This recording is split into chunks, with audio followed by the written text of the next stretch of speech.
இப்போ என்ன சொன்னாங்கண்டா, கபரில் அடங்கப்பட்டிருக்கக்கூடிய அந்த வலி இவர் நம்முடைய தேவைகளை நிறைவேற்றுவார், நம்முடைய துவாக்களை ஏற்றுக்கொள்வார், இவருடைய கபரிலே நேர்ச்சிகளை நிறைவேற்றலாம், இவருக்கு ஒன்றை தடுக்கக்கூடிய பவர் இருக்கிறது அப்படிங்கிற நம்பிக்கையோட ஒருவர் இருந்து அவர் இமாமாக இருக்கிறார் பள்ளியில், இவருக்கு பின்னால் தொழலாமா அப்படின்ற ஒரு கேள்வி கேட்குறாங்க. தொழக்கூடாது. ஏனென்றால் இவருடைய அகீதா பிழை. இவரிடத்திலே ஷிருக்குல் அக்பர் இருக்கிறது. இவரிடத்தில் நினைக்குது ஷிருக்குல் அக்பர் இருக்கிறது.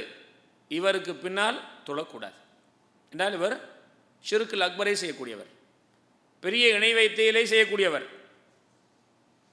அல்லது அவர் போகல, அது சரி என்று சொல்றார். அவர் இது சரி, அவுலியாக்களுக்கு நேர்ச்சி செய்யலாம், அவுலியாக்களுக்கு அவங்க ஒன்றை தரக்கூடிய பவர் இருக்கிறது, ஒன்றை தடுக்கக்கூடிய பவர் இருக்கிறது, அவங்கள்ட்ட கேட்டால் நம்முடைய தேவைகளை நிறைவேற்றி கொடுப்பார்கள் என்று பிரச்சாரம் பண்ணுகிறார். அந்த கொள்கையுடையவர் அவரும் ஷிருக்குல் அக்பர் உள்ளவர், அவரும் இமாமத்தை செய்தால் அவருக்கு பின்னால் தொழக்கூடாது. சரி, இப்போ சகோதரர் கேள்வி கேட்குறாங்க.